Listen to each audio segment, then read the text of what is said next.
Good evening. Welcome to the Alamance Burlington Board of Education. On behalf of my board colleagues, we are excited that you're here this evening. Special welcome to those joining us here in the auditorium as well as those watching from home. Welcome to ABSS students, staffs, and family. And I don't believe I see our commissioners yet. And as always, of course, our friends from the media. Our thoughts and prayers go out to Ms. Hamilton and her family, and to the Murphy family and the Eastern Alamance community. We wish them much peace in the days ahead. So I wanted to share that. At this time, I will turn the meeting over to Dr. Fleming. Thank you and good evening. The organizational meeting of the Alamance Burlington Board of Education is called to order. We have a quorum present. The purpose of this meeting is the election of board officers. The first order of business is the election of chair. Just a reminder, nominations do not require a second. Do I hear nominations for the office of board chair? Mr. Superintendent, I'd like to nominate Sandy Ellington Graves for board chair.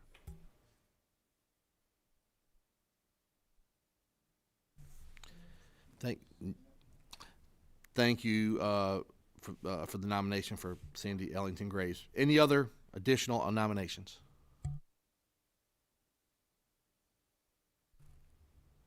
Hearing none, nominations are closed. All those in favor of accepting the nomination of Sandy Ellington Graves for chair, say aye. Aye. Those opposed? Motion passes unanimously. Congratulations to our chair, Sandy Ellington Graves. Thank you, Dr. Fleming. Thank you, board, for the confidence in leading again this year. For those in the public, we are 7 equals up here, and these 6 individuals have given me the pleasure to serve and to lead, and I appreciate that. And I promise that it will be a great year in 2026 as well. All right, let's see. At this time, we will move for nominations for vice chair. Are there any nominations before the floor for vice chair at this time? I'd like to nominate Dan Engel for vice chair. Thank you, Mr. Wagner. And I don't need a second, correct? You don't need a second. Are there any other nominations for vice chair? Hearing none. Is all those in favor of Mr. Engel serving again as vice chair signify by saying aye. Aye. Any opposed? Motion carries unanimously. Congratulations, Mr. Engel. Thank you. We'll try this again another year. All righty. I don't know that I followed the script, but okay. And Mr. Engel, it is our pleasure to have you join us or lead us in a moment of silence in the Pledge of Allegiance. Thank you, folks. Please join me in a moment of silence.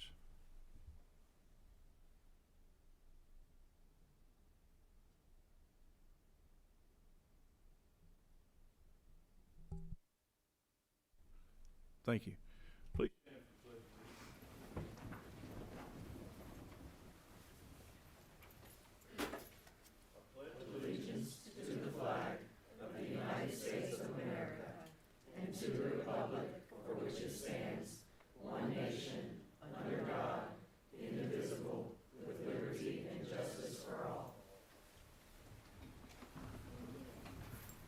Thank you, Mr. Engel.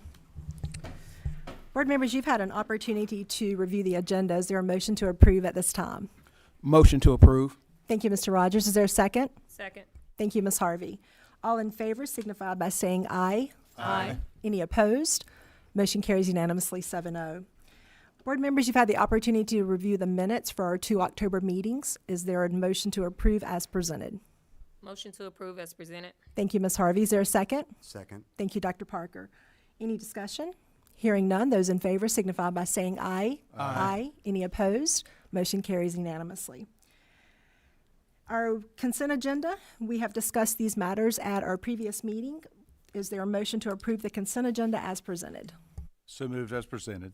Thank you, Mr. Wagner. Is there a second? Second. Thank you, Mr. Engel. All those in favor signify by saying aye. Aye. Any opposed? Motion carries unanimously 7-0. For Board of Education business, very quickly, just remember our joint leaders meeting of January 12th. It's on that first month or the second Monday of the new year, I believe. That is with our leaders from Raleigh as well as our Board of Commissioner partners. And our work session is January 13th. So that all being said, we will not see you again until after the holidays. So this is our one meeting in December. At this time, I will welcome our Chief Communication Officer, Emily Lynn Atkins, and Ms. Tamika Harvey to the podium for recognitions.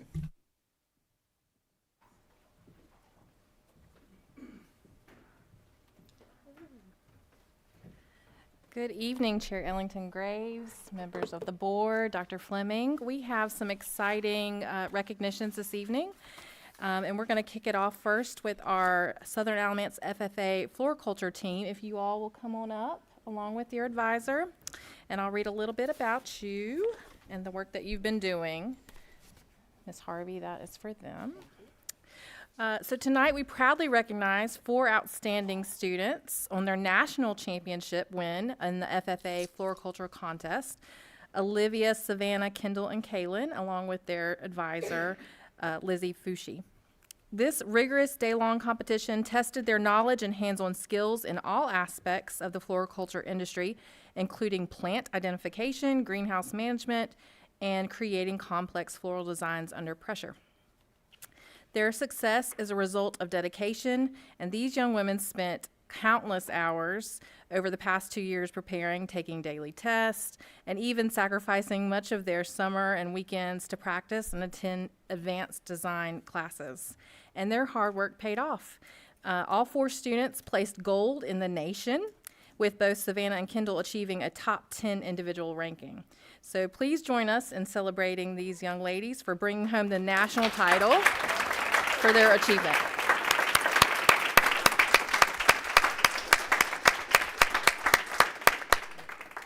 So first of all, congratulations to each one of you. I don't know that I would be able to do what you guys done. And then to go and everyone win gold, that is absolutely amazing. So congratulations to that. Do you guys have any family members or people from your school that would like to come up? Their principal's here. Somewhere. Principal, come on, principal. Yes, there she is. She was hiding. Miss Principal. Mills. Would you like to speak on anything that was interesting or how you got there? No? You're okay. We're good. Congratulations. Y'all have done a wonderful job. Congratulations. Well done.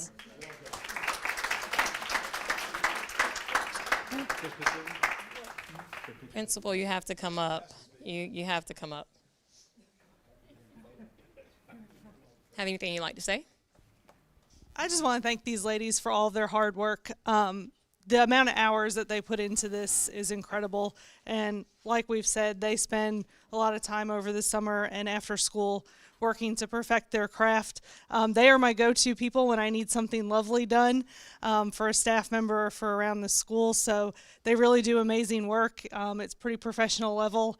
And I think we've been very lucky to welcome back home a Southern graduate. And she was part of our FFA, and she was on some of our competition teams, so it's just nice to have her back home leading the way. Congratulations, ladies. All right, I think James needs another picture.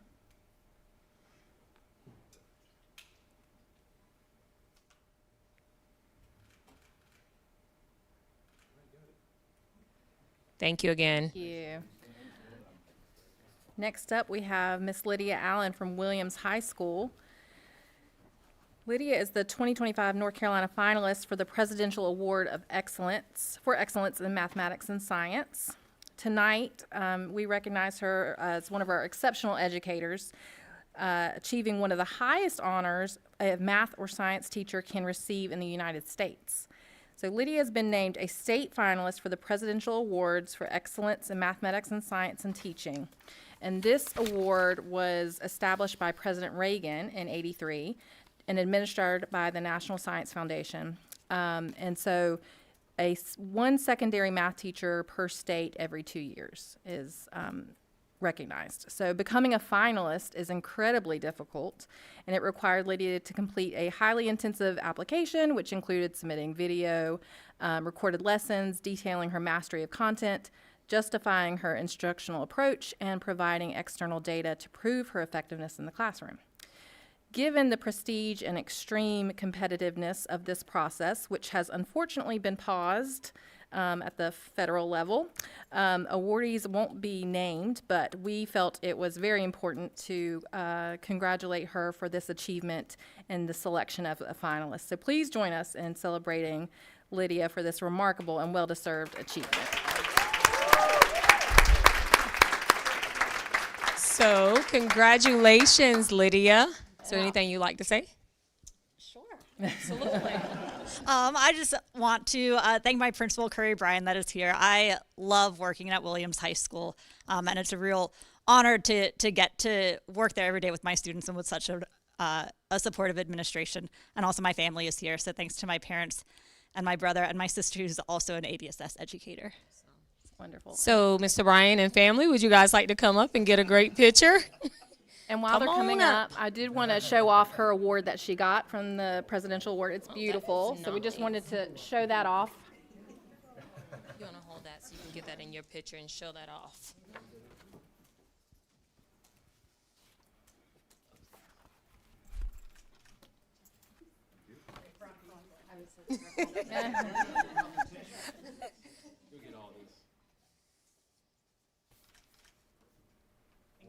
And I'll say, if I may have a word. Yes, absolutely. She's walking away. You might have a hard time getting it away from me.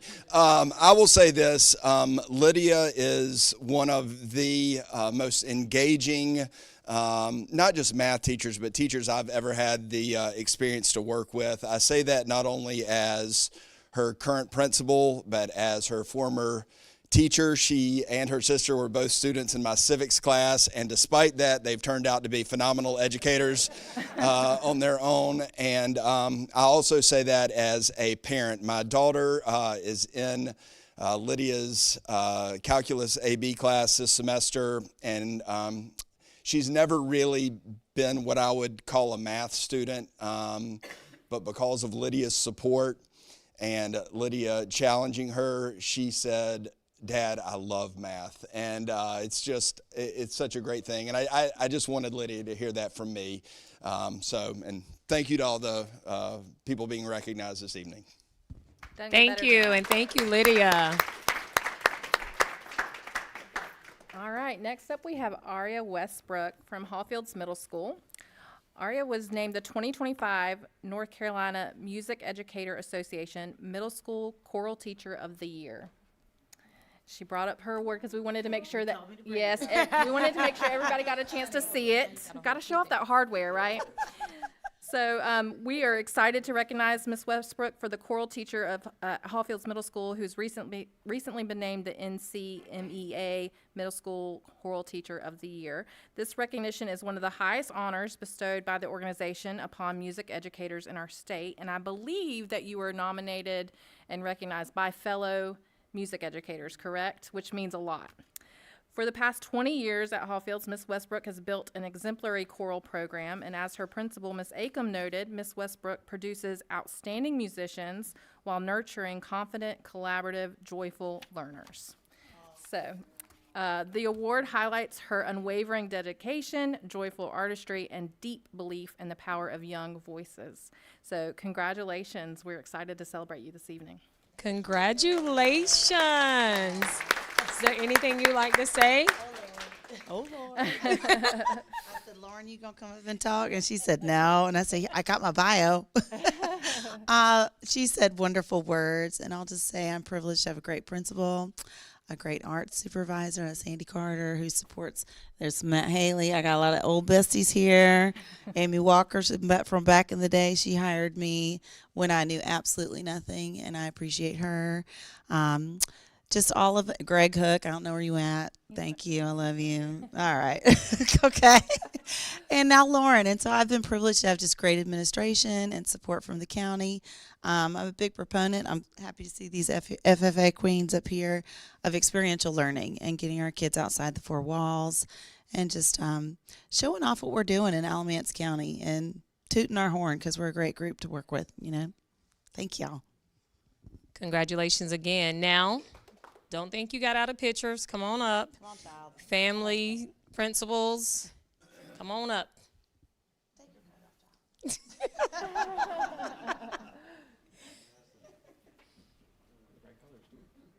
They did color coordinate. Look at there. Look at there.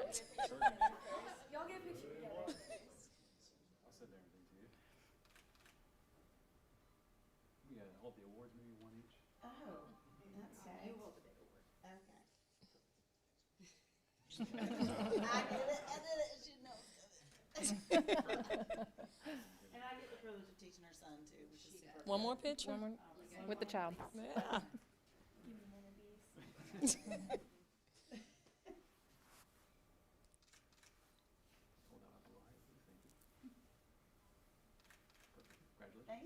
Awesome job. Congratulations.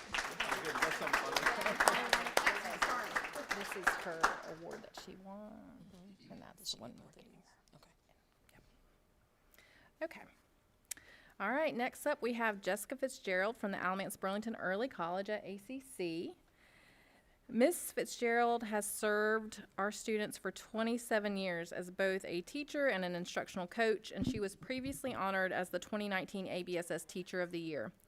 She has now been named the 2025 ABSS Math Teacher of the Year.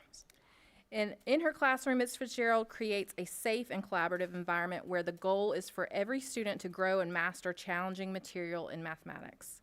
Her personal mission is to ensure her students are prepared with the confidence they need to pursue future choices and opportunities. Ms. Fitzgerald is a leader among her peers, sharing her expertise by presenting at various local and state conferences. So we are excited to celebrate you as our ABSS Math Teacher of the Year. Awesome job. Congratulations. Yes. Now, if you have something you like to say, I can hold one of these awards for you. You think you're good? Okay. Anybody out there that wants to come up and take a picture? Any family? She doesn't want to. She doesn't want to. It's okay. Just come on up. Oh, I will say one thing. Yes. It is really, it's really a privilege to teach at ABEC. I love the autonomy that my principal gives me to teach the way I want to teach and to provide for the kids in whatever manner I need to for their success. So thank you. Yes, awesome thank you. Want to say something? Oh. She's a rock star.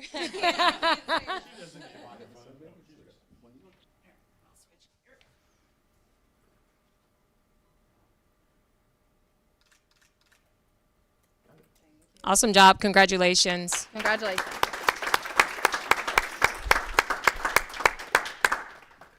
All right, last but certainly not least, we have Sarah Smith, a speech-language pathologist at East Lawn Elementary, who's been named the 2025 ABSS Exceptional Children Educator of Excellence. Let's see what we have to say about her. So, one educator from each of the 117 traditional school systems in North Carolina was recognized at the Office of Exceptional Children's 74th Conference on Exceptional Children on November 20th at the Corey Convention Center. Sarah Smith, speech-language pathologist who serves East Lawn Elementary, is a dynamic educator who goes above and beyond to ensure every student reaches their communication goals. She creates targeted instruction tailored to each child's needs, while also designing engaging, game-based learning spaces where students feel excited and motivated to learn. Sarah's innovative approach allows students to not only work toward their SLP goals, but also to gain confidence, improve their voice, and succeed in the classroom and beyond. Through her creativity and dedication, Sarah Smith exemplifies what it means to be an educator of excellence, helping students discover their voices and thrive. Congratulations. Awesome job. Congratulations, and thank you for the work that you do. Yes. Is there anything you'd like to say? I can hold one of those for you. You can. I wrote something down. Oh, okay. This is what you call prepared, okay? Thank you. Yes, ma'am. I want to give the glory to God for giving me the opportunity to be the educator of excellence for Alamance Burlington Schools. I am blessed to work with an amazing group of educators in our county, including Ms. Smith-Williams and Ms. Holmes and our great EC department. I have learned a lot from the educators I work with, and I appreciate the opportunity to serve the students as a speech pathologist at East Lawn Elementary. Even though there have been some significant challenges over the years, every student has potential and is so valuable. I appreciate the support of my husband, Greg, and the rest of my family. I am truly humbled and grateful to be the Alamance Burlington Schools Educator of Excellence.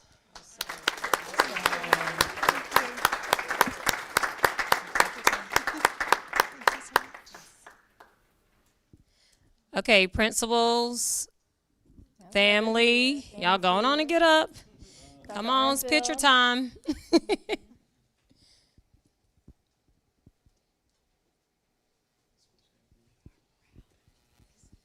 Miss Saida, would you like to say something? What Sarah Smith never talks about is how she truly. I don't want to miss it. It's action shot. But how she truly embodies and loves every single child. You don't really meet educators that truly love what they do, love children every single day, and live purposely through their walk in Christ as they are making sure they educate kids. And that's one of the biggest blessings. She is truly a blessing to me, blessing to my staff, and just blessing to ABSS in general. So as her letter talks about some of the things she exemplifies, her presence exemplifies so much more.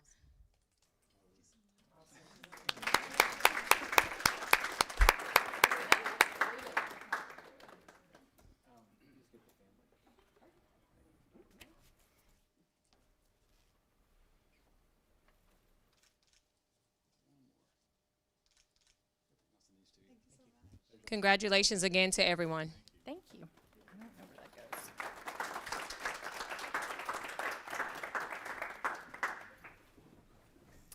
We will pause for a second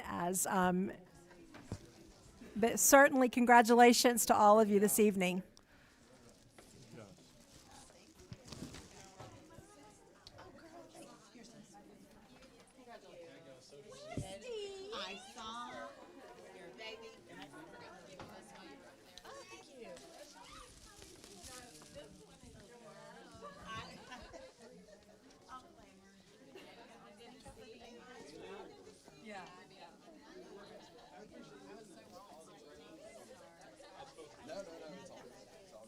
At this time, we will move into the public comments portion of our meeting.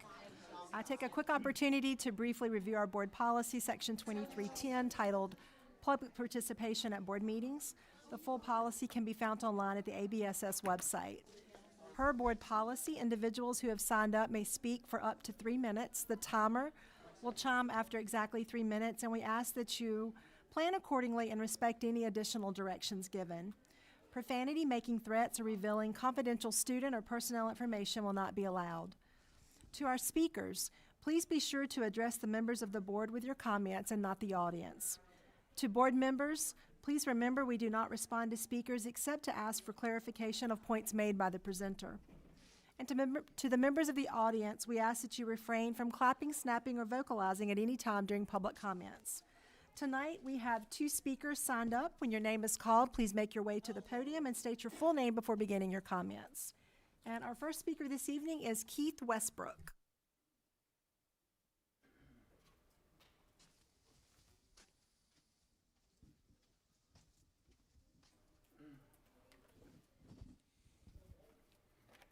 Good evening, board, everyone. I'm here for one reason tonight only, because I feel like I've been disrespected and people putting stuff, I don't know if it's the newspaper or if it's our school system, and they're saying that this is just happened this one time about the flag. They're saying they didn't know nothing about it until they noticed it. The reason they noticed it is because the picture come from this phone right here, and yes, I did. If you want to check the phone records, I called the school 3 times that morning, and now they're saying they act like they didn't call and they didn't know nothing about it. People knew about this. People have known about this thing about me and the flag at the high school for well over 4 years, because they decide they just do whatever. We ought to have some sort of standard. This is not a hard thing. This is simple. This is respect. Or we teach, I don't get it. I've been talking to them about 4 years. I've talked to a lot of people. There's 2 of them sat on this board, and they know exactly how I feel about it. And my father did not serve in World War II, and I've got 4 brothers and myself that were in the military, so I do know a little bit about what that stands for to me. I look across that school every day in my backyard, right there to that flagpole, so I see it every day. This evening, thank God, it was 5 o'clock, because I looked when I was walking back from my building back up to my house. The flag was down, 1 person, before dark. That was the other thing, leaving the flag up all the time or not putting it up at all. All I'm asking for is the respect that if someone calls and says you have a problem with something, somebody ought to listen. There's other problems I've brought up way back in January. You know, we're not listening. People are not listening. They're not doing. Whether it's just me, I don't care if it's just me. There's other people that are saying it. I'm not the only one. But the reason I'm here is because I feel like I've been disrespected intentionally by certain ones.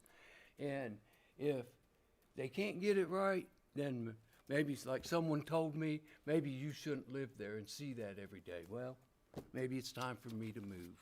So I thank you for your time, and I appreciate any help that you would be willing to give me, because I'm not going to stop, okay? This is not a subject to stop on, okay? Thank you very much. Thank you, Mr. Westbrook. Our second speaker is Catherine Frazier. I have a handout. Should I?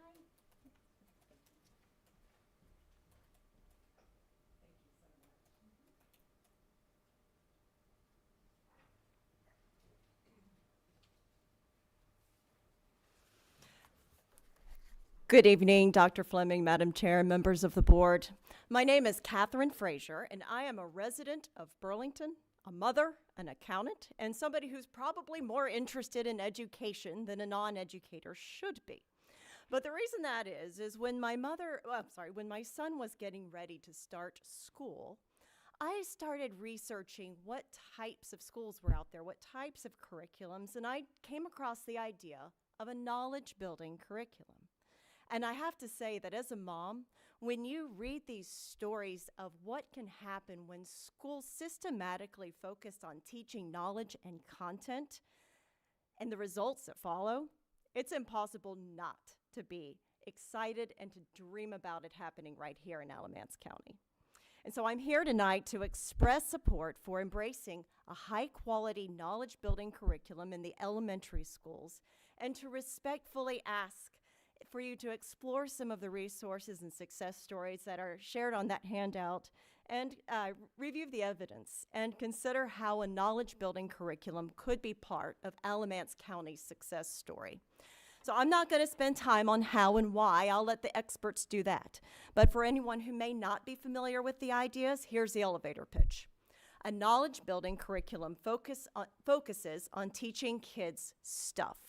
Think age-appropriate history, science, art, geography, literature, music, and systematically building the background knowledge that is required for critical thinking, reading comprehension, and thriving in today's society. Kids love it because they love to learn stuff. Teachers love it because they see kids of all different backgrounds engaging with complex ideas at deeper levels than they ever dreamed possible. And because when their students walk into their classroom on day one, they know what they learned the year before. They can build on that knowledge and teach more efficiently. So I appreciate this is all complicated, way more complicated than I know. But I do hope you might explore these ideas and find some opportunity. So thank you all for your leadership and commitment to our schools and our community. As an outsider, it feels like we're making progress, and that's very exciting. So you believe, and I believe, in the Alamance County miracle. Let's make it happen. Thank you. Thank you, Ms. Frazier. That concludes our public comment portion of our meeting this evening. Thank you for being with us. At this time, I will turn the floor over to Dr. Shaw McWhorter, our Assistant Superintendent of Academics.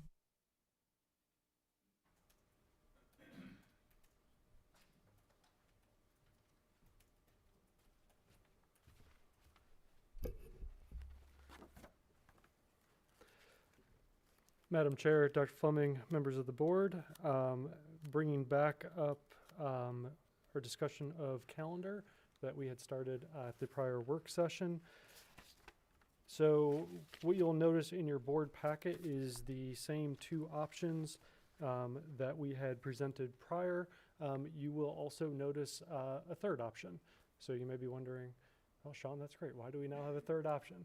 So we gave the feedback survey out to the community. We had about 2,500 responses in total, and about 250 comments specifically geared towards the placement of the work days. Now, important to note, you might be thinking like, well, that's not a whole lot of comments versus how many surveys we got in. However, we did not ask any questions about the placement of the work days. So it was really just a choice between the two calendars and general feedback that they may want to give. So again, a lot of feedback on the placement of the work days, arguing for that Monday, Friday placement. Now, overwhelmingly, calendar one won. Calendar one was the calendar that the calendar committee had pretty much put together. So what I did is I met back with the calendar committee, shared the feedback. We basically took that same calendar, we bumped the work days to Mondays and Fridays. We had to move one of the end of the 9-week periods or first quarter periods to the 23rd of October. Not a big switch. The calendar committee all said that they were okay with those changes, nothing they can't live with, and just figured it was best to then present that option to the board. As if we put out a survey for feedback and we get feedback, it's generally a good idea to then listen to that feedback. So you now have a third option for your consideration. Any questions about options 1, 2, or 3? Board members, questions in regards to the 3 calendar options? Mr. Rogers? So, Dr. McWhorter, you said you met back with the calendar committee after the survey results. Yes, sir. And so the option 3 is based off of those survey results and also from that meeting with the calendar committee? Yes, sir. So it is, option 3 is pretty much option 1, with us sliding the work days to the Mondays and Fridays. The only one we could not really figure out how to do was the November 3rd optional work day. That's the election day. And it would allow, if we had added another work day or moved one of the others, it would have left some very big gaps without a break for either students or teachers. So that's why that one is the only work day that you'll see that's in the middle. Okay. And my next one is not really a question for you, Dr. McWhorter. It's more of just just a comment and statement, which I am glad that the work days were moved around to the Mondays and Fridays, because I received some of them same calls or messages and everything about the work days in the middle of the week. But also, this is just more of a statement around the calendar flexibility piece. I know, I think I said it last meeting, I know our state representatives, Riddell and Ross, always file that local bill for us to have the calendar flexibility. And then, as I know, we already know, it gets over to the Senate side and then nothing happens with it. It just dies over there. And to me, it's basically just held up really on the Senate side by one person, because I even think when we was at the recent North Carolina School Board Association meeting, listening to the state representatives that came there, a lot of them even voiced that they were supporters of calendar flexibility. And I just think that when you have now private schools that receive public funds, charter schools that receive public funds, and they all have their calendar flexibility, but your traditional public school does not have the calendar flexibility. I feel like we're continuing to, I guess you can say in some ways, hamstring the option of being more flexible, especially when you think about our high school students that are dual enrolled, taking things at ACC and stuff, and then we cannot align up or get close to what ACC's calendar is. And then I know it's the whole tourism thing and that business, but I also feel like that if the calendars had the flexibility, there's going to be some people that's going to stay with the same thing, and then some who might change, but people will just travel different by that flexibility. So, I mean, it's always disappointing to me that I guess from our state level, they do not allow for the traditional public schools to have that flexibility, even though we know that there are people at the state level that are willing to go down that route, except for some gentlemen that are there on the Senate side at the state level. But like I said, I just wanted to make that statement because I know we had a lot of discussion previous years about the early start, and I know we're not looking at that here with it, and I can understand in some ways I'm still a person who wants the flexibility of the early start, but I can understand why our calendar is not there right now. And I hope at some point, possibly either through elections or something else, that we can start to see all traditional public schools have that flexibility of handling their own schedule, handling their own calendars. Thank you, Mr. Rogers. Any other questions or comments from board members? Ms. Harvey? Agree with everything that Seneca just said. I do want to say, it does bother me too that we don't have the calendar flexibility, because this time last year we brought up the fact that we might think about, starting schools early, ending early, and we have parents who were excited about that. I still have people asking, hey, what's going to happen with that? Are we going to be able to start early? I just think that, a lot of times the people who make these decisions are not the people who have kids in school or the people who really understand, what it would be to have that calendar flexibility, what it would do for families, what it would do for children, how it would help us grow. I just think that we really should have that calendar flexibility, and no ill will towards you, because I'm sure you would change it if you could, but, I think that would be a great thing for our parents and our students out there. Thank you, Ms. Harvey. Mr. Engel? Thank you, Madam Chair. And I concur with both of my peers. And I'd like to say this, I too attended our conference. I went through the work session involving calendars and such, and almost 100% of the people in there, they want to see us have the opportunity, folks, to set our own calendars, period. Each school district. Some of them want to see year-round schools. One school, in order to have their tests prior to the Christmas break, they were actually adding 30 minutes a day per day to their work schedule, school schedule, in order to make that so that kids could take the test prior to the Christmas break. I don't want to do that. Just give us the opportunity to, what we do up here is to help these kids in any way we can.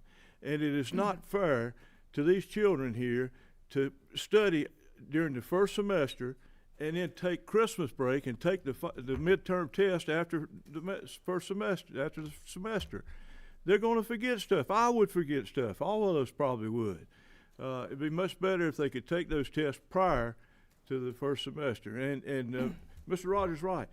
It's probably just one person that's holding this up in the Senate. I'm sorry to say. We had a senator that sat up there and said, what? Senator said, I would like to see each school have the opportunity to have those sessions. So, and I thank Senator Gailey for trying to work it out. She really did. She worked hard on this and come up with another week, but unfortunately the House is not in agreement. So go ahead and just give us the freedom, folks, to set our schedules as we need to.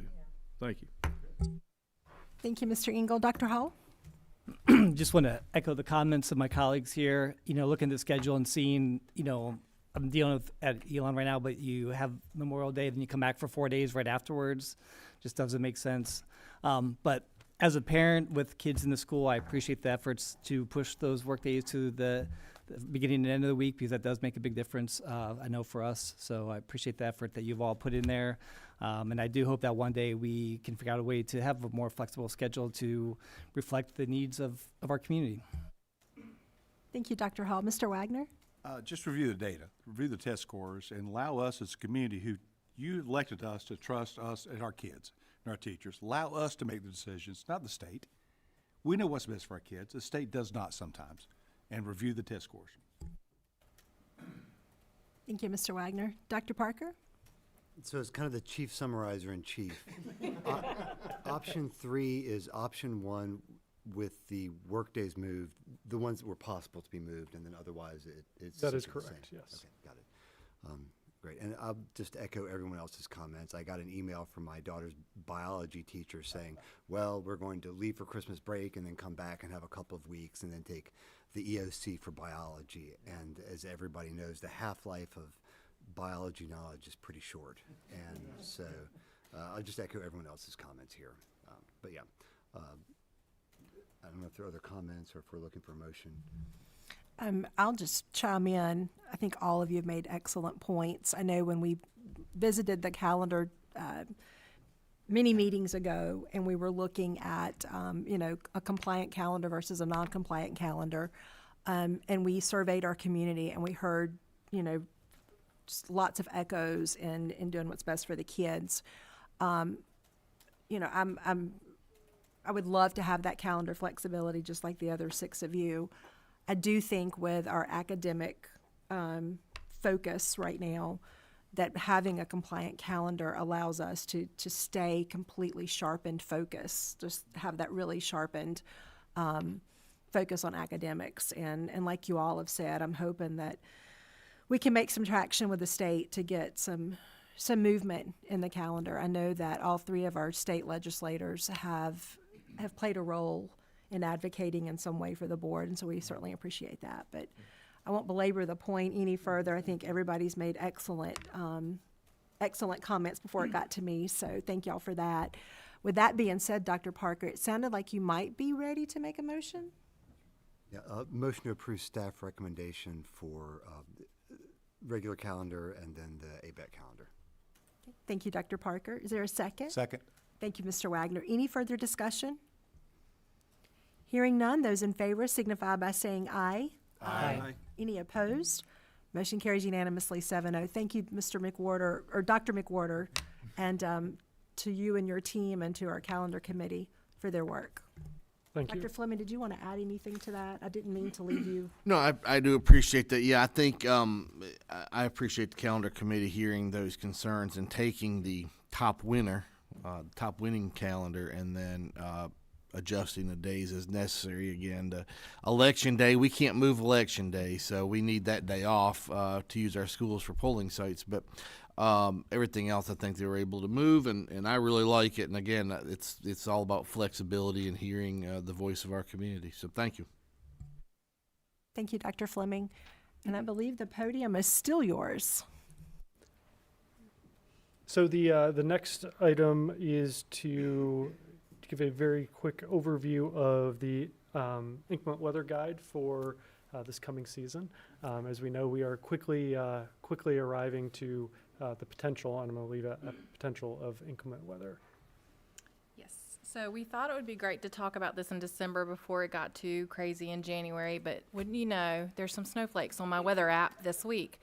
So hopefully those don't really come into fruition, but I wanted to share just a few notes with you all about how we make our decisions and how we communicate those decisions before I hand it back over to Dr. McWhorter to talk about what remote learning might look like and what it might look like on those days. So as many of you know, we have a team in our operations and transportation folks that ride the roads day and night to check on different areas in the county. We're not just looking at one area, we're all over the county trying to make sure that we're getting in especially some of those roads where our buses have trouble. So they take those into account all over the county in any time of day, sometimes really early in the morning, sometimes really late at night, just to make sure we're having the most up-to-date information for Dr. Fleming to make a decision. And then once that decision is made, we always communicate internally first. So we let our staff know first, and then we proceed with communicating out. And so that information is going to come to our families via email, phone call, and text. We also have information that goes up on our website, a big banner. So as soon as you go to our website, it's going to pop up. We have our social media channels as well, and so we are communicating out as much as possible, as soon as possible, when we're able to make a decision. Any questions about that process?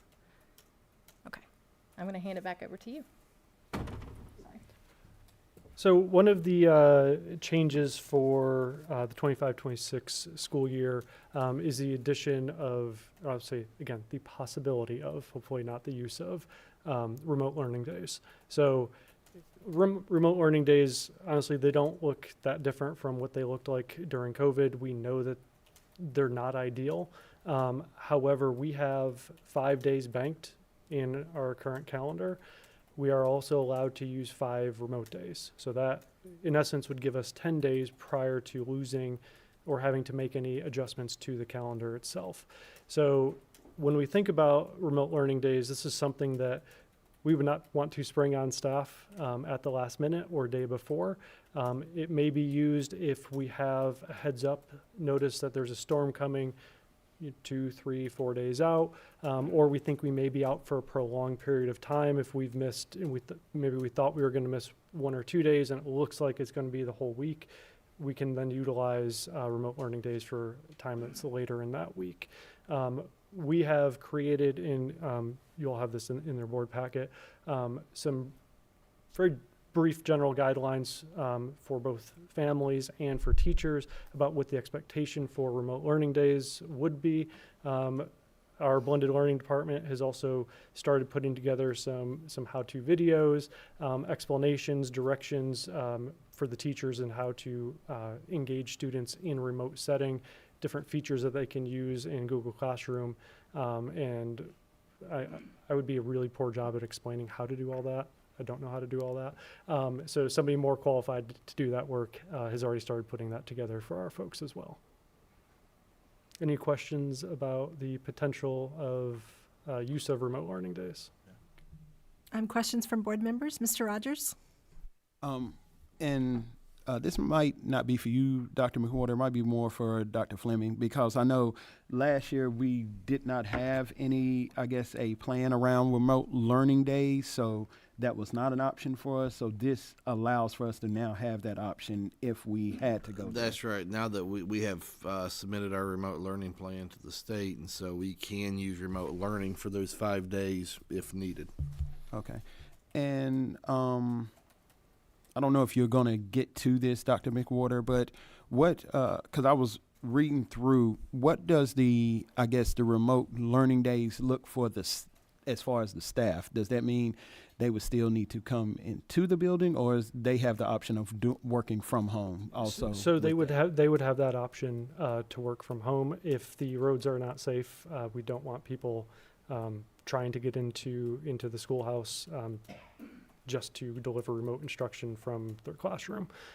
So that's something that, again, it just depends on road conditions. If there are some safe roads and the school might be open, then we could potentially allow staff in, but we can take that as a situation by situation. Okay, thank you.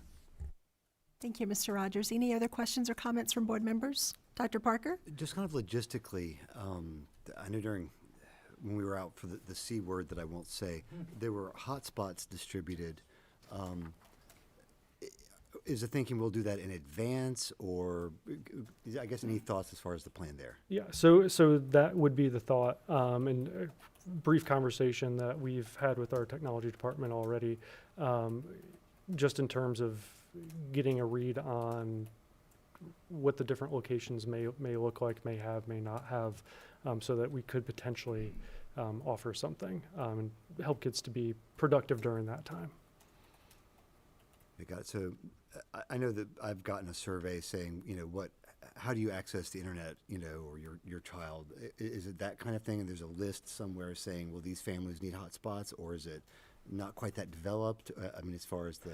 Not quite that developed. What I would imagine, and again, we're still putting all this together as I'm presenting this to you.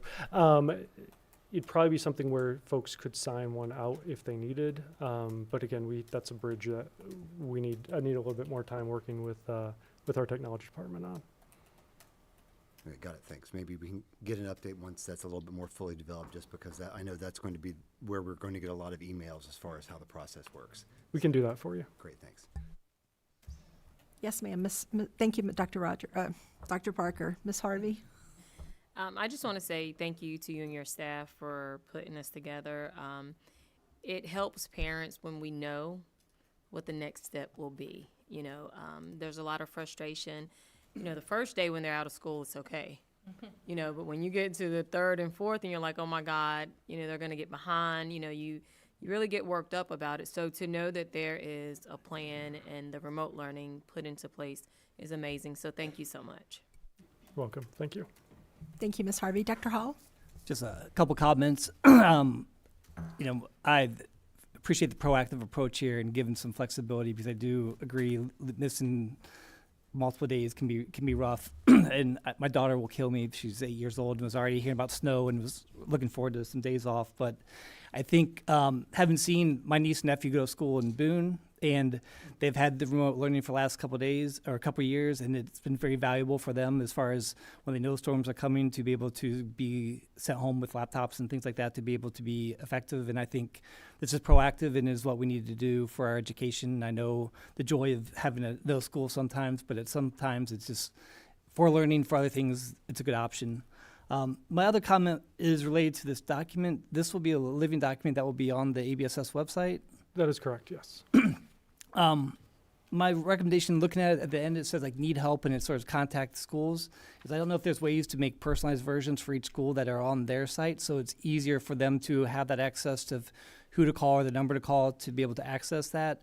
I know it's a little bit extra work as far as finding placement there, but thinking about somebody finds this and then gets to that point and then have to go back and find those, if we can put all that information, that might be helpful for parents.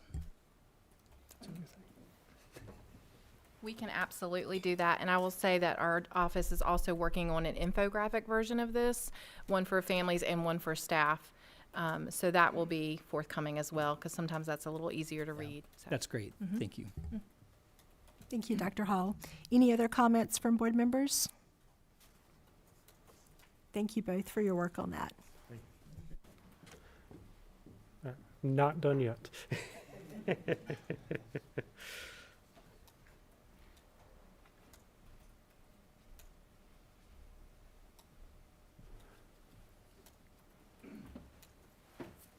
So one of the changes that we made at the very start of the year, and due to, again, principal feedback, was around benchmarks.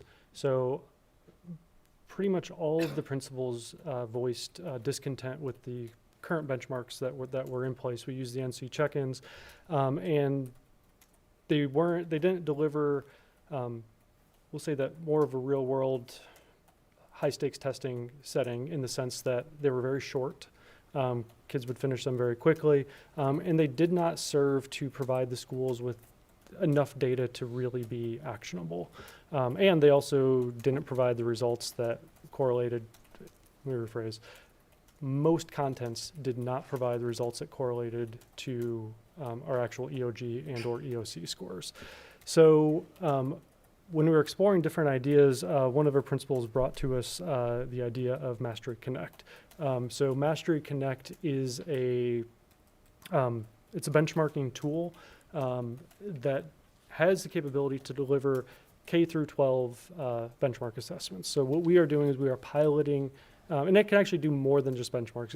It's really an assessment tool. So we are piloting the program currently just in our high schools in the EOC courses, although they have additional access that Dr. Haley will talk about in just a moment.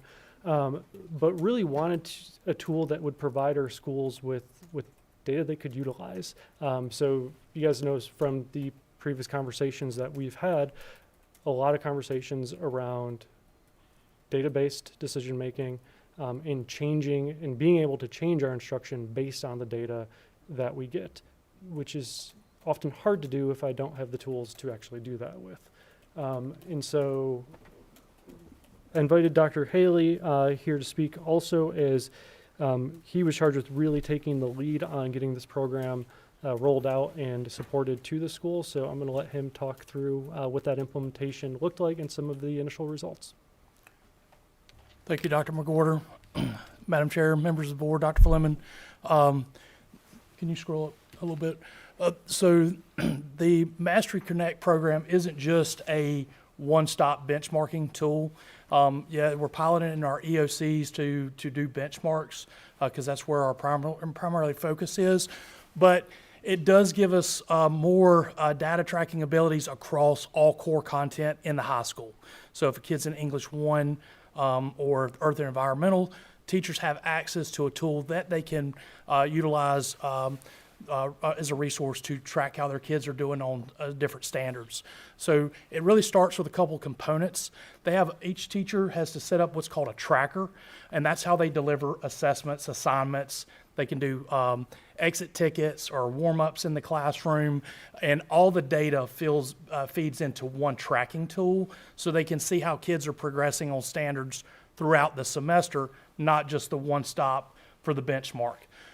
It has that formative assessments. They can share the assessments within their PLCs so they can have more data conversations across their school.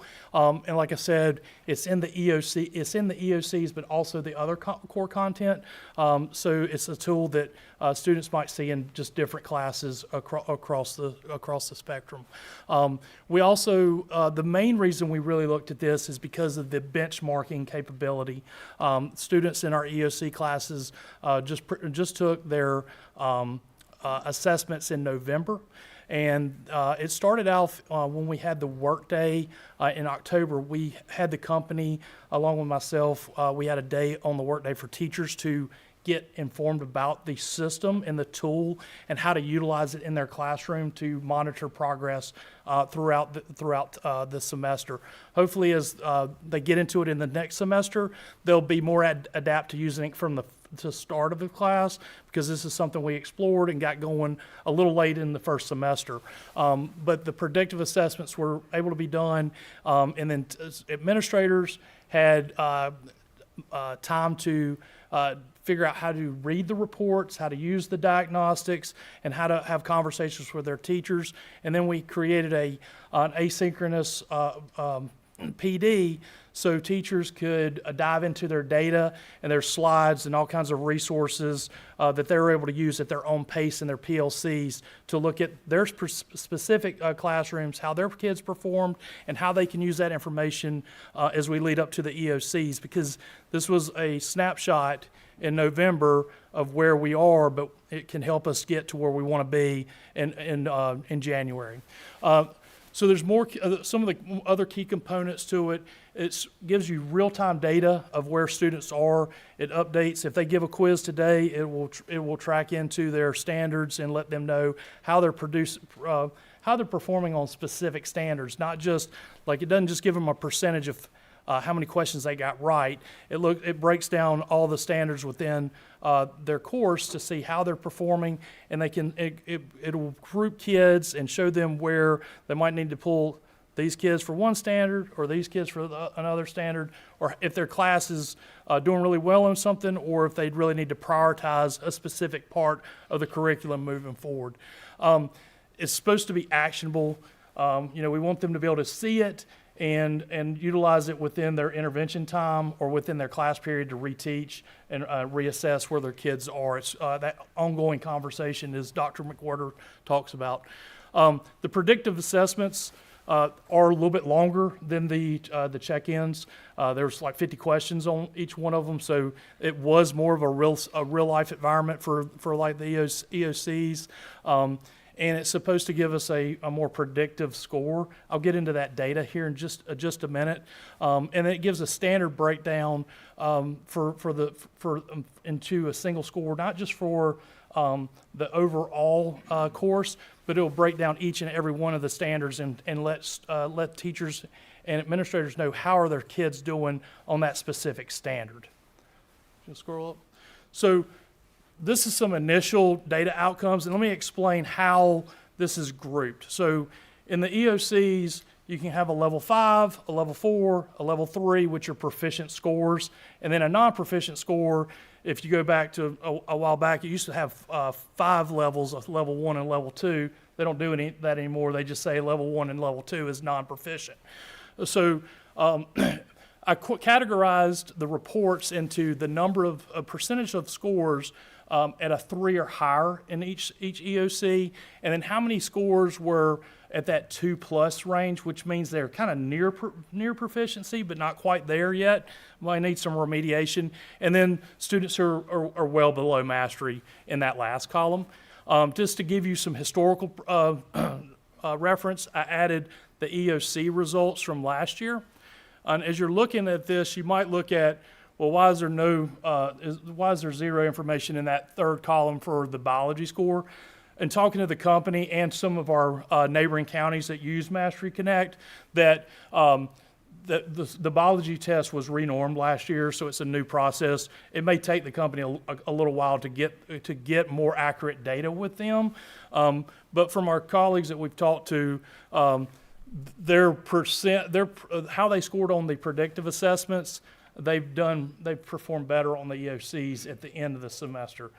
So I can't guarantee what the results are going to look like. It's kind of like going into the high school football playoffs. You feel good about your team going in and what we've done, but we also have more work to do. But if you look at that middle column where it says percent of scores is that 2+, and even those kids that are over on the 3, that 3 and 2 is kind of that in-between range that can fluctuate. If we can pick up some kids in that middle column to go over, that really looks good for us too. But just wanted to give you a breakdown and just a snapshot of what we're looking at. Again, like Dr. McWhorter said, we're piloting this program, so we don't know if this is going to correlate. But once we get the data back from our mid-year scores and our end-of-year scores, we'll be able to do some more statistical analysis to see if these were aligning with our scores and gave the teachers information with what they need. At the end of the day, what we really want is the data from the assessments to inform teachers to adapt their instruction and respond to students collectively and individually. If you'll scroll up. So this is a snapshot of what the principal and the teachers will see. The principal sees it at the school level, and the teachers will see it at their level.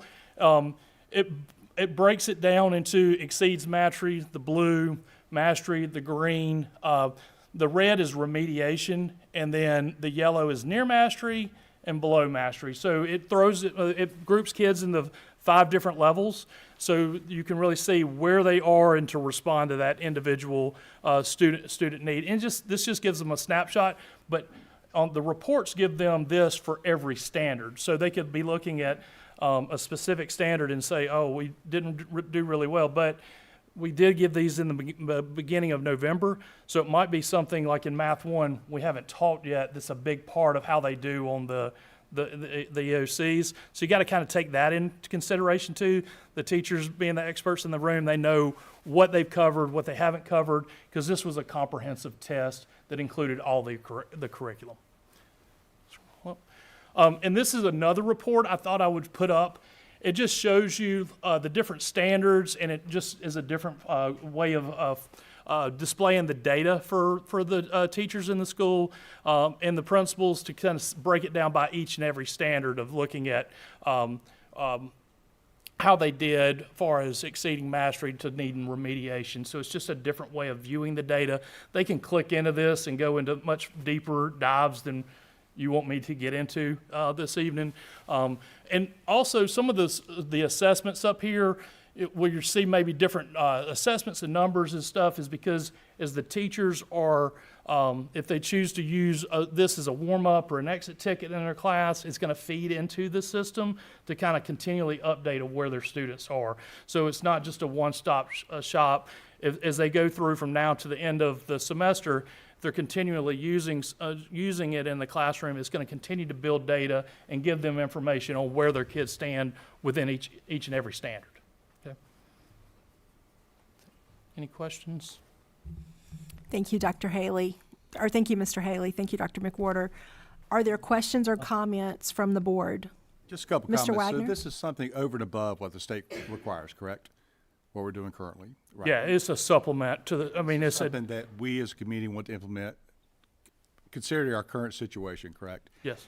And so from a public standpoint, I think public's want to know real data, how we improve, and what does it cost the community to do this? Because I'm sure it's not free.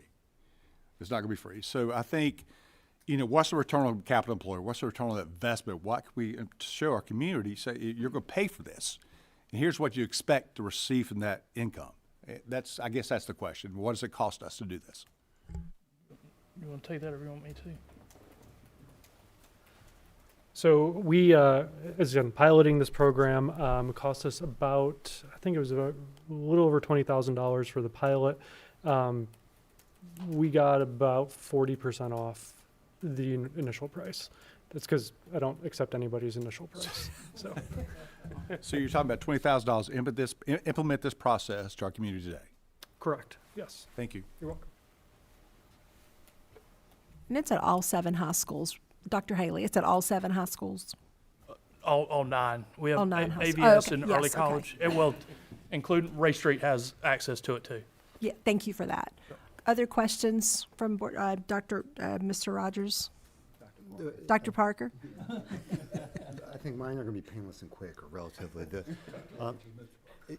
You said PLC, which is a TLA. I'm not sure what that stands. Professional learning community. Okay, got it. So You know, that's meetings teachers have just to discuss lessons and data. There's all kinds of acronyms and words to use it. Sorry. so like Yeah. all the biology teachers on at a school or something like that, as far as lesson plans and looking at data. They could choose to be as collaborative with it or individualistic with it as they want to. Got it.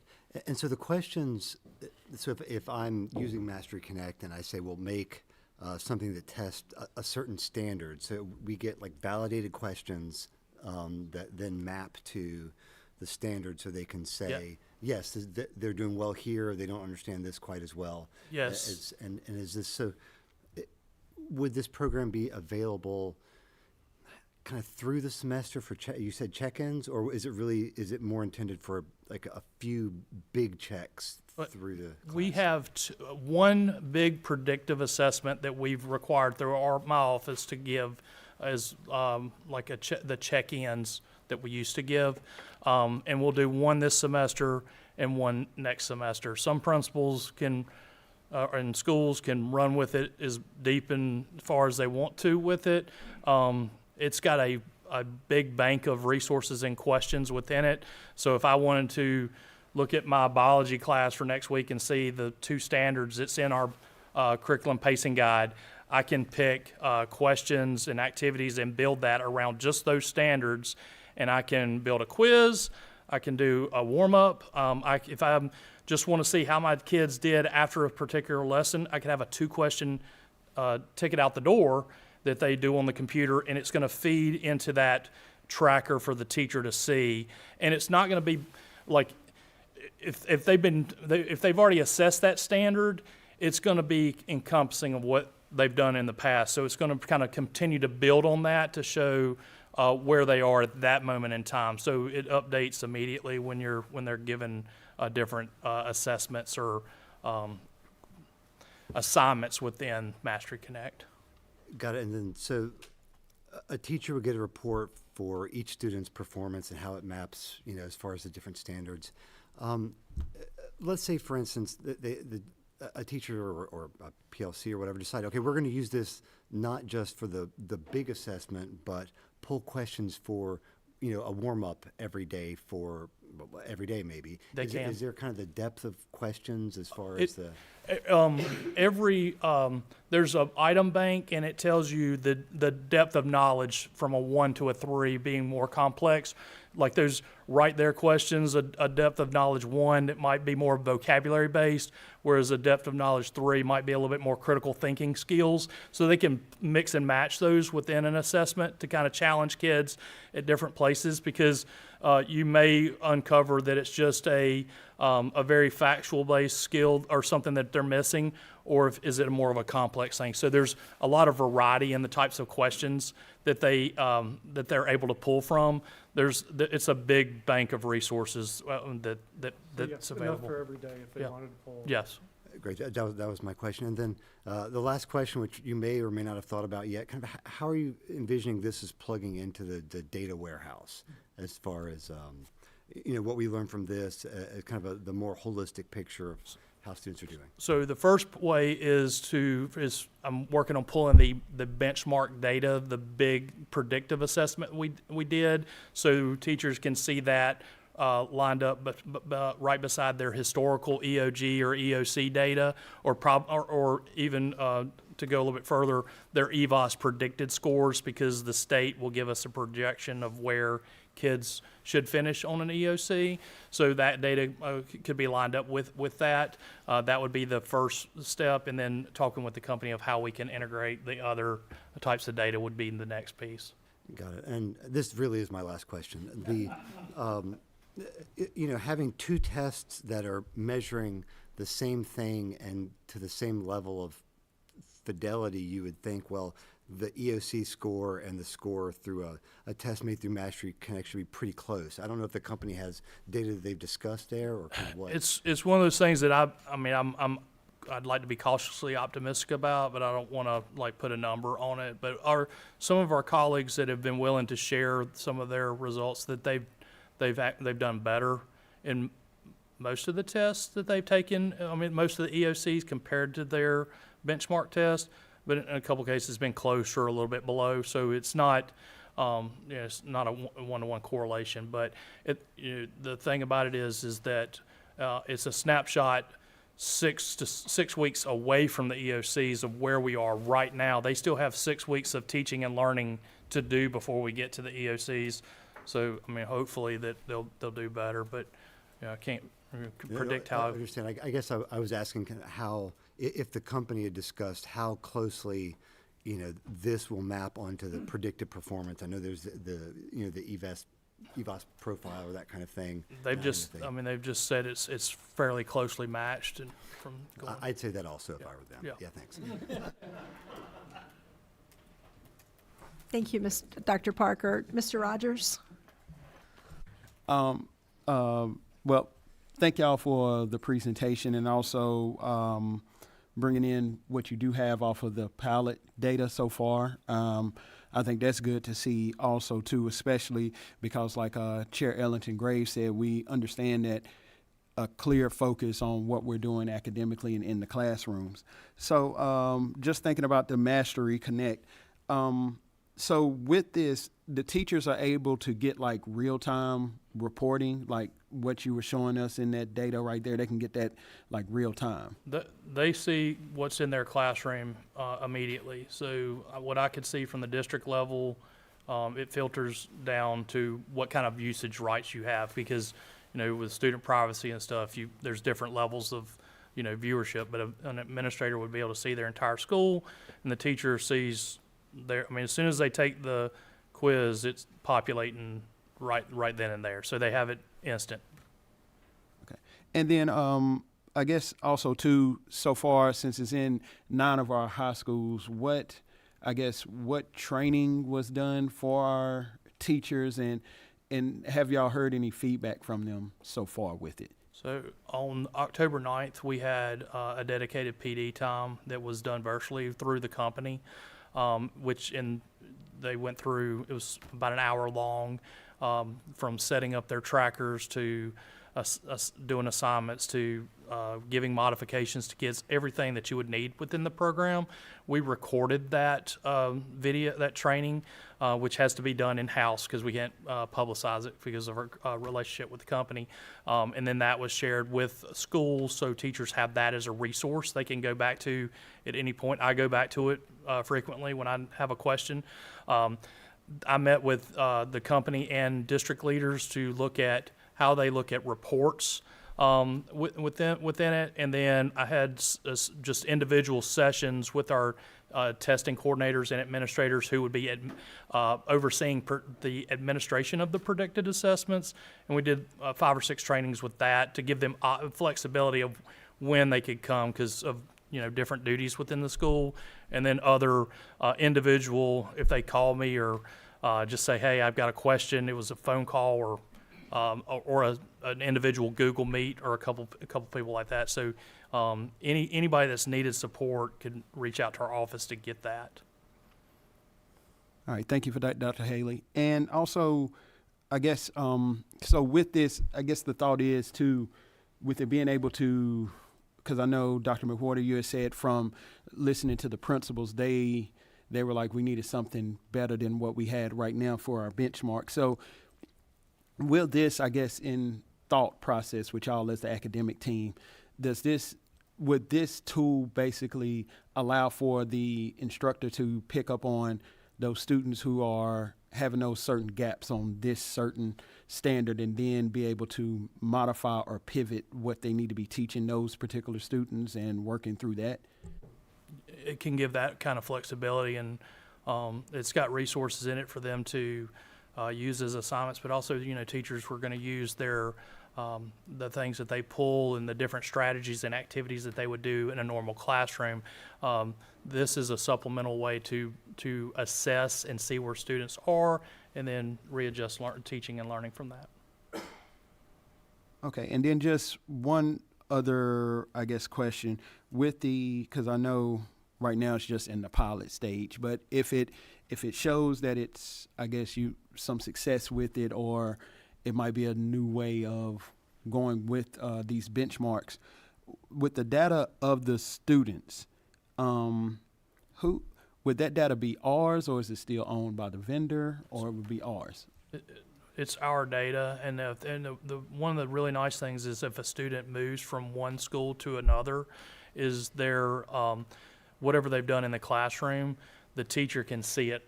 It may take a little bit of a sync over a couple days from the Infinite Campus and stuff, but if we had a student move from one high school to another in the same EOC or core classroom that was utilizing the trackers, that they would be able to see that student's progress there. And it also, for our kids that are in foundations of math that are going to move into Math 1 in the spring, all that data from how they've done this fall, when the teacher gets them in the spring for second semester, they're already going to see how their students have performed in some of those areas right off the bat. So then they can see which students need more help in certain standards for their Math 1 class. So the data stays with the student from year to year too.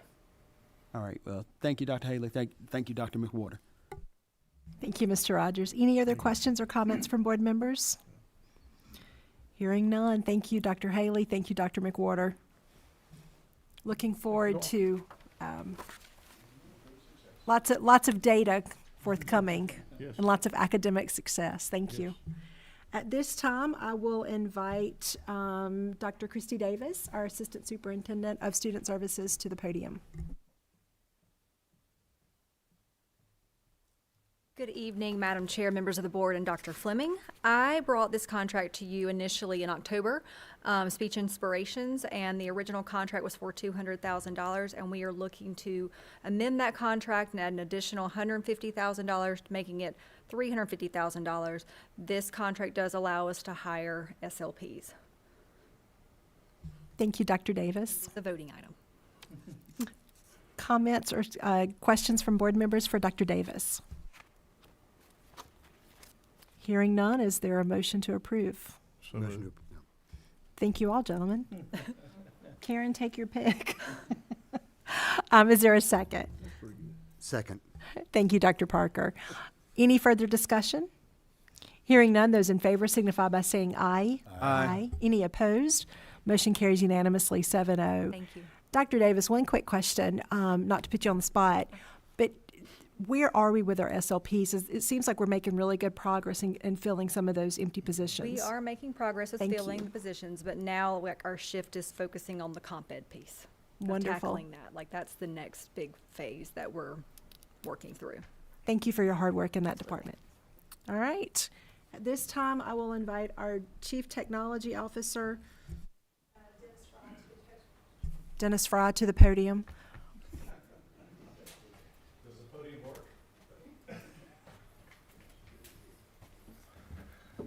So Madam Chair, board members, and Dr. Fleming, I am here to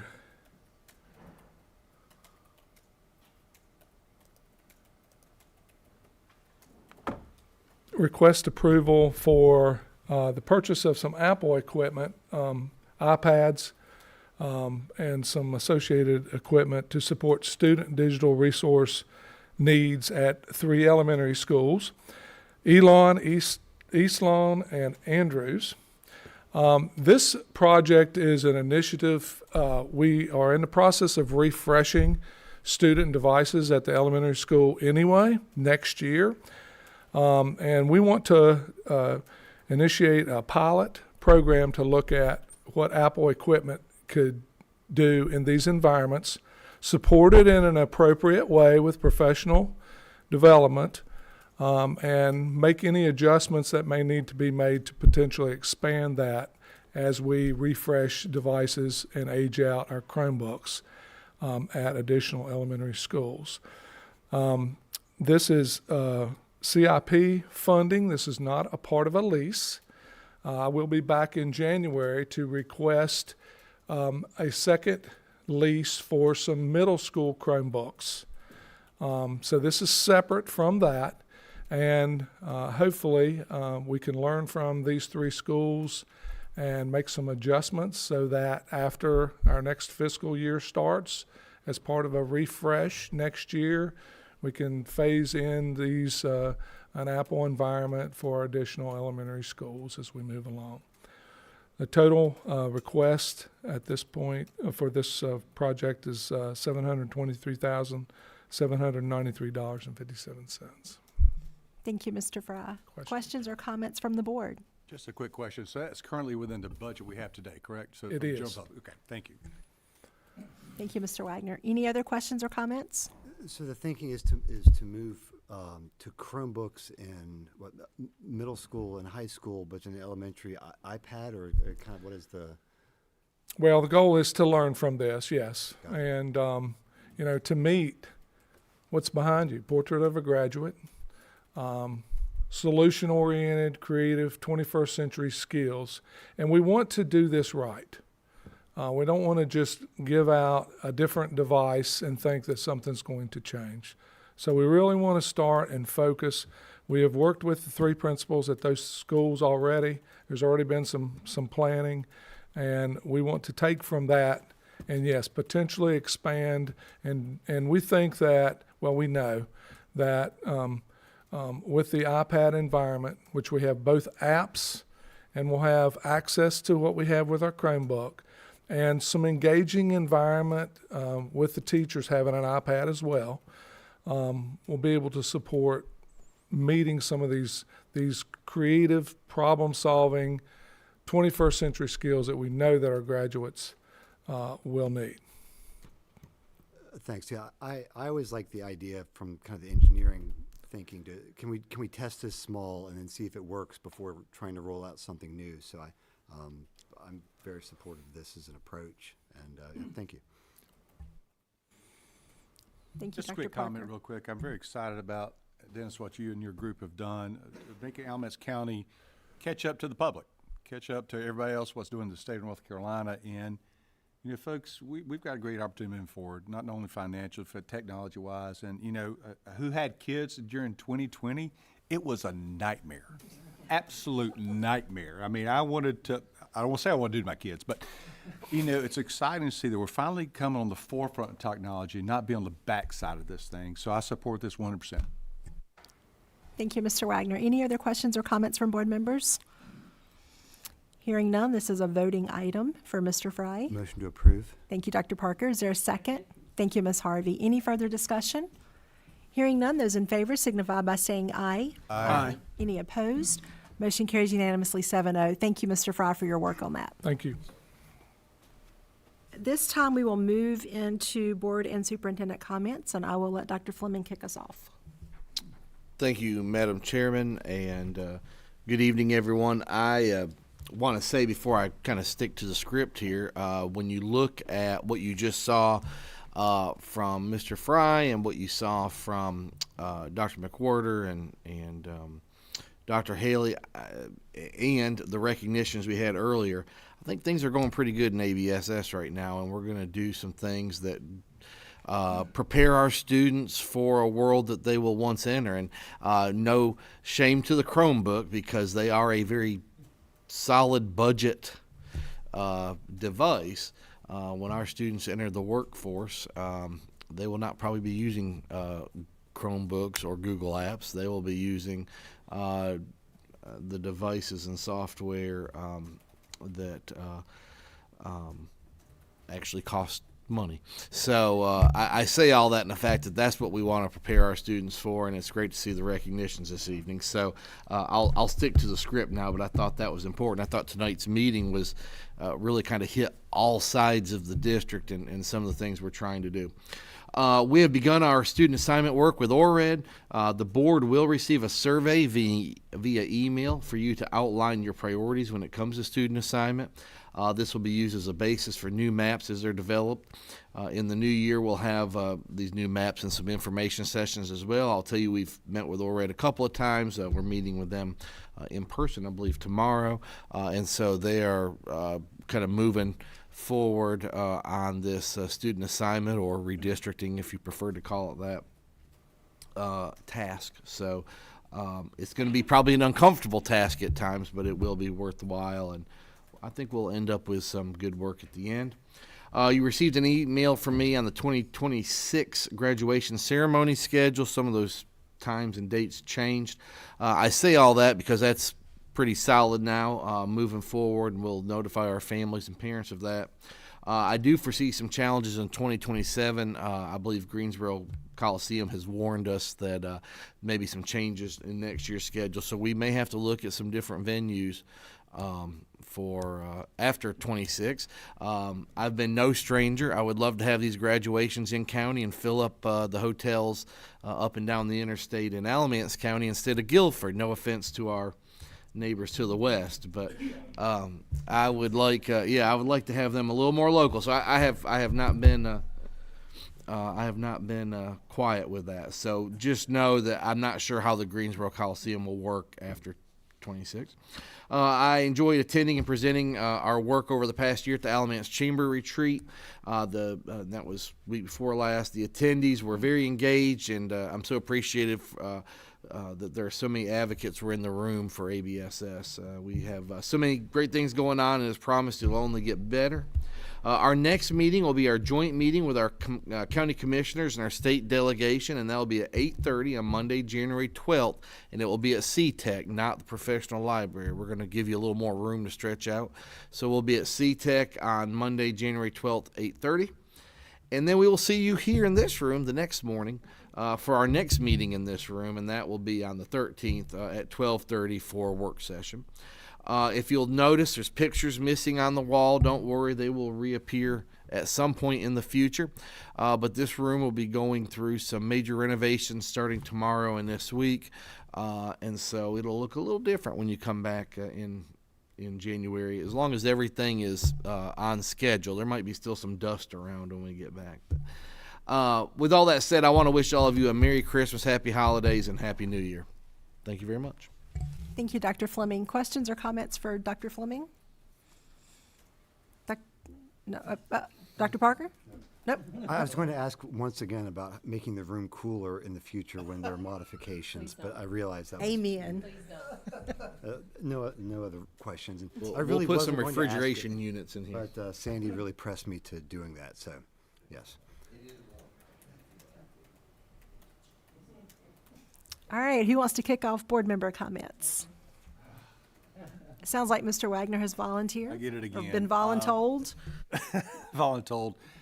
First and foremost, I do wish all of you a happy holiday, and to our teachers and our staff, thank you for what you've done for our kids up to this point in the academic year. It is exciting to see the growth of our students and our staff, and I believe in this administration.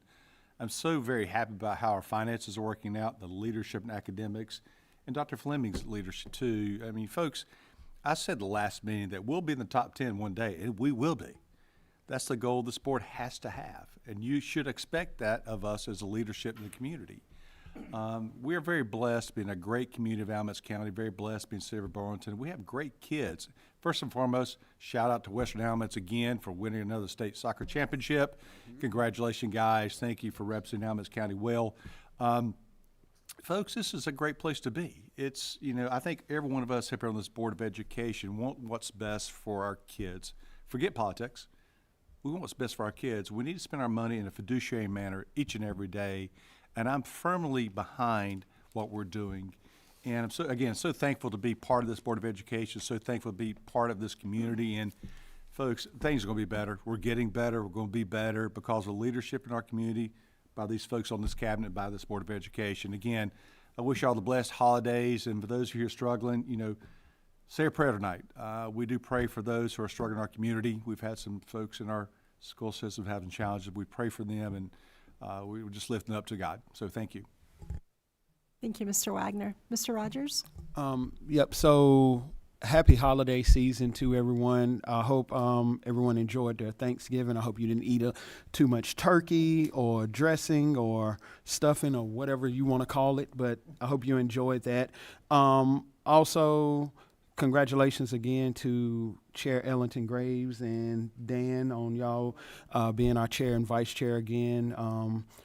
To me, we had a great past year with y'all. We had the challenges and everything, but I think as a board and as a school system, we're working in the right direction. I'm even hearing that from people throughout the community, throughout the county, and even when we were down at the School Board Association conference, even people from other counties, they were like, hey, y'all in Alamance, hey, we seen that y'all had some challenges, but it looks like y'all are going in the right direction. So also want to thank Dr. Fleming and all of the cabinet, because y'all are a big part of that, and especially our teachers and students in the building. Y'all are truly the ones who continue to show up every day and continue to push our school system forward and continue to work so hard. So thank you for what all y'all do every day.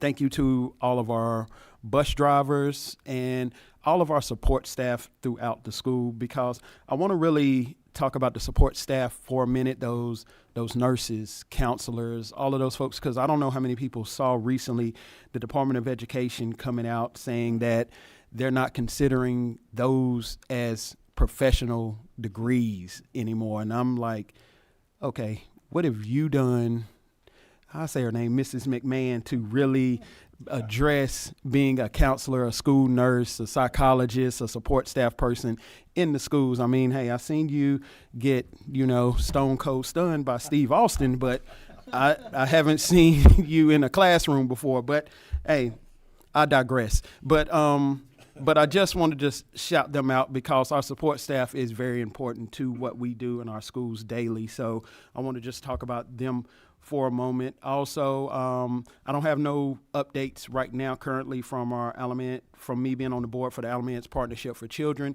They're continuing to work on early education, and they're continuing to do what they need to do daily. And I'm so appreciative of being a part of that board also too, and getting to work with a lot of people throughout our community with that too. And recently myself and board member Tamika Harvey, we both got to go and sit in with the Garrett PTO and got to chat with them about a lot of things. And of course, like a lot of people throughout the county, they have concerns of just about how the county is growing. But it was really good conversation, and having Mr. Fine there to talk also and to discuss things that he know of from the principal level was really good. And going to those PTO meetings are always just good, because those parents are so involved and so engaged in what's going on that some of the time I think myself and Tamika didn't really have to say much, because they were talking and answering their own stuff. So it was good being there at that meeting with them. And then also just shout out the community members who I was able to work with right before Thanksgiving. Myself, Tamika Harvey, council member Stephanie Enoch, who's out there in the audience, and various just other people and people who donated throughout the community to some spaghetti dinners that we were able to give out to people. I think we fed over 600 folks with those spaghetti dinners. So I just wanted to shout them out, and the people who had that vision to do that. And also Mrs. Harvey and Jackie Van Hook, who was actually in the kitchen cooking up all of that spaghetti. I mean, and I'll just say this, if you're in the kitchen with Miss Harvey, move out the way. Just please, just please move out the way, because if you get in her way, she's letting you know you're in my way and you're not doing anything. So, but yeah, thank them for that. And just, most of all, just thank y'all as a board. I continue to enjoy working with y'all, and I'm looking forward to what we're going to be doing in the new year. Thank you, Mr. Rogers. Dr. Parker? So I wanted to say congratulations to the 4 students from Southern. They continue to have a very prominent and well-respected FFA team, and I have to say that I also know their advisor, and it's nice to see kind of the continuity over time, that the program has really built up a lot of, I don't know, you'd say head of steam, but there's really a depth to the program at Southern that it's difficult to convey just in a couple of awards in the few minutes that they're up here. Congratulations also to Ms. Westbrook. It's well earned. My kids went through Hawfields, and certainly she's a real gift to the students there. I attended my first North Carolina School Board Association meeting. Somehow I missed that in doing the continuing education, and it's you kind of see where it's nice to talk to other people to know, other school board members, to know that you're not crazy in your own way, that maybe there's some commonality to some of the things you're seeing, but then also see where things are going, what are some best practices, and yes, that's all. And actually, Merry Christmas to everyone, and hopefully you get the thing that you want, whatever that is. Thank you. Thank you, Dr. Parker. Ms. Harvey? First of all, I want to say congratulations to everyone who is recognized tonight. Thank you for all the hard work that you do within ABSS. Also, thank you to the speakers who came out tonight to talk about different things that, that's concerning them. We appreciate you guys coming out and stepping up to speak. It's not easy to always speak and not speak in front of people, so thank you so much for that. I do want to say thank you to our staff, our administrators, our custodians, our bus drivers. Thank you for all that you do. Please don't think that your hard work ever goes unnoticed. It never goes unnoticed, and we out here, we just appreciate all that you do. Thank you to Dr. Fleming. Thank you to the cabinet for all the hard work that you do. Again, please don't think that it goes unnoticed. You guys do a lot of work. When people say thank you to me, I say, listen, I'm not doing the hard work. It's other people who are doing the hard work. So I appreciate all that you guys do. I do want to say I am part of a board called Closing the Achievement Gap. Tomorrow is Donate Tuesday. I think that's what they call it, or Tuesday Donate something. But it's Tuesday tomorrow, okay? And they are accepting donations. They do a lot of work at Broadview Middle School with our young men. They have a lot of mentors that go out to mentor them. You can go to the website. It is alamancegap.com. You may donate, or you just can see what's going on with the GAP board. But it's a lot of great things going on. I do want to say thank you to our community. Thank you for always accepting me and all of the great ideas that I have sometimes. That sometimes just starts off as an idea, but it actually comes into fruition. Thank you to the people who believe in me the most. Thank you to Seneca, who always has my back no matter what. Thank you to Dan and Sandy for being the best chair and the best vice chair. You guys make it easy for us. You really do. A board is no good without strong leaders. So I thank you for being the strong leaders that both of you are. I appreciate you. And Merry Christmas, Happy Holidays, Happy New Year. It's crazy to think that I've been on this board already a year. 3 more to go, so you have a little bit of time with me. Dan, 3 more to go, okay? So you got to stick here with me. I got 3, so I need you to stay 3 more. So listen, no, thank you guys so much. Thank you to our audience, the people who come out and support us in everything that we do. Thank you, thank you, thank you. Again, Merry Christmas, Happy Holidays, and Happy New Year. Thank you, Ms. Harvey. Dr. Hall? They didn't always have a heart over here after all the thank yous, and but I just so I'll keep it short. But I do want to show some gratitude once again to everybody who is living the mission of our school system, student-centered, future-focused, right? I mean, all the presentations we have here, the use of data, the use of thinking about how to continue to move us forward is exactly why we're on this board and why we want to keep on supporting all the people doing the work. So thank you. The one other group I will say, thinking about today, this idea of experiential learning and education and the opportunities that we get in the classroom, but even outside the classroom are really important. I have 2 kids who, I'm very thankful for the teachers who do go above and beyond and help out with one child's in Science Olympiad, the other's on student council, and those opportunities that they get to learn outside of the classroom and understand the value that is there. So that's the one group I think that hasn't been mentioned, is all those who do the co-curricular activities to go with what's in the classroom also. So happy holidays. I don't know if you see, I'm wearing my Grinch tie. Thank you, Dr. Hall. Mr. Engel? Thank you, Madam Chair. I'd just like to reach out to each one of you and say thank you. We've got the best chair we could possibly have. I mean, she takes care of everything for this board. And thank you for having just looking after me too in this position. I mean, somebody's got to fill in for her from time to time. All of y'all's working. I know that. So it makes it easier for me to do that, if that makes sense. Being an old retired guy, I can fill in, and but thank you. That means a lot. And we've got a great board. Folks, we've got the best board that we've had since I've been here, bar none. And I think you can tell it. We've got the best staff since I've been here. And thank you, staff, for the job that you do. We got the best leader of that staff sitting right over here on the corner, by Dr. Fleming. And thank you for what you do, sir. So I am well pleased. I'm undecided on whether I'm going to run again. Tamika brought it up. I didn't bring it up, but I've got one more year. I'll have to file in the next 2 weeks if I do. So just pray for me if you would. I'll make the right decision. 'Cause I want to teach too, and I'm not a youngin' anymore, if you know what I mean. I could go teach tomorrow if I wanted to. I've had a couple principals offer me jobs, but you're going to talk to them, Tamika. But we'll see one way or the other. And my wife says she'll commit me either way. If I do either one, she's going to have me committed. I went to Eastern High School along with Dr. Hall and Mr. Rogers. Anybody else get to go? I don't think so, but we got some great kids in this school. I mean, outstanding kids. This was for career day, and they had mock interviews, for jobs. Yes sir, no sir, from those kids. All of them did a lot of stuff, if you notice, in terms of the resumes, and it was just a great day. And I appreciate all of our kids from high school down to pre-kindergarten, and they need the best education we can give them.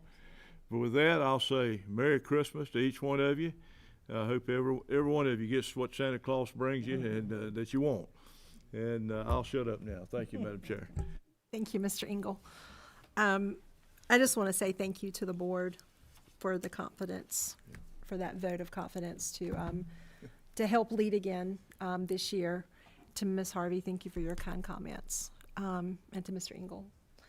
And then I just want to say thank you to all of the spouses and the family members of these board members, mine included, because I mean, it's a commitment that when we sit on this board, it's a commitment that it also impacts them. So anyway. North Graham's Veteran Day celebration. We have not been here since the Veterans Day program at North Graham. Huge shout out to Tracy Taylor, who is the media specialist, who puts on a phenomenal celebration of our armed forces with music and salutes and jokes, and every student at North Graham plays a role in that production. It's one of my favorite events every year. So shout out to Tracy for that. I was not able to do the Eastern job interviews this year. Ms. Kirby does a fantastic job with those. I was at the chamber retreat with my real job, my other job. And I did get to see Dr. Fleming's presentation, and just to brag on him and Emily Lynn for a second, and Terry Drummond, they brought Lego ducks but they weren't together. They brought them in little baggies. And the people at the table had to figure out how to build ducks, and it went along with their message about building ABSS. And it was interesting. I was at a table with obviously another realtor, but then several other members in the business community, and everybody's duck looked different, but everybody built a duck.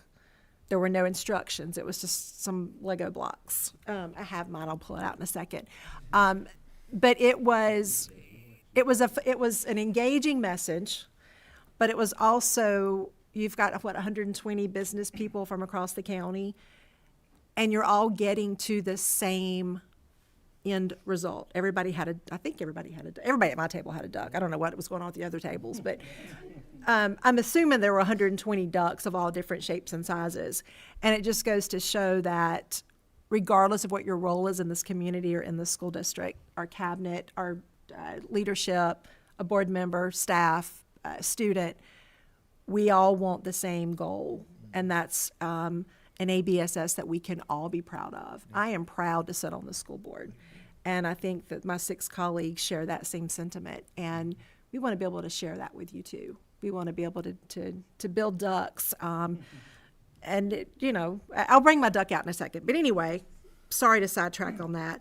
I did get to do the mock job interviews at Cummins High School, and as always, as Mr. Ingalls said, to see the students, they prepare their resume, they're coming in for a mock job that they're interviewing for, and we are interviewing them for that job. And then we're kind of like critiquing them or grading them per se.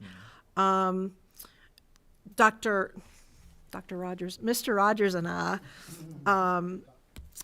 attended the ribbon cutting at Andrews Elementary with Dr. Fleming and Emily Lynn, and some of our cabinet was there.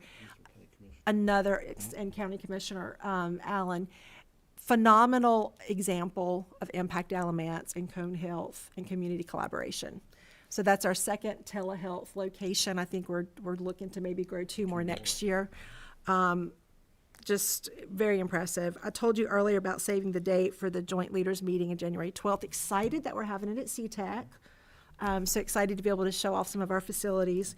And lastly, thank you for your support for the nomination for the State Board of Directors for the North Carolina School Boards Association. I was sworn into that position a couple of weeks ago in Greensboro. So thank you for that. Look forward to work. That'll be 4 additional meetings. I think they meet once a quarter. So excited to be able to come back and share good things from that opportunity.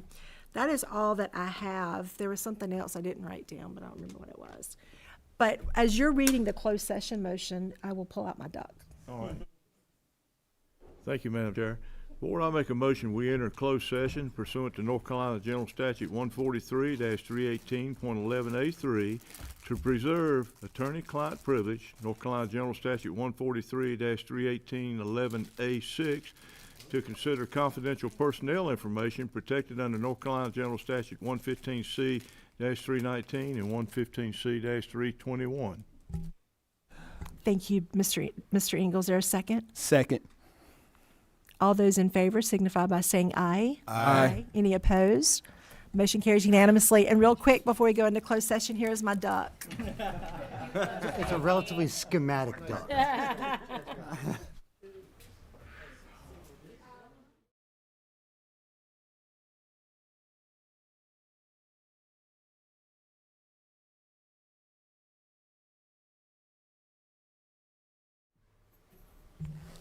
Good evening. We are back in open session. I welcome Dr. Fleming to the podium for our personnel report this evening. Thank you, Madam Chair. I recommend approval of the personnel report as submitted in closed session. Thank you, Dr. Fleming. Is there a motion to approve? Motion to approve. Thank you, Mr. Wagner. Second. Second. Thank you, Mr. Rogers. All those in favor signify by saying aye. Aye. Any opposed? Motion carries unanimously 7-0. Is there any other business before the board this evening? Motion to adjourn. Thank you, Dr. Parker. Thank you, Mr. Engel. All those in favor signify by saying aye. Aye. Any opposed? Motion carries unanimously 7-0. We will see you again in January. We wish you a Merry Christmas, a Happy New Year, and everything in between. Merry Christmas, everyone. Thank you.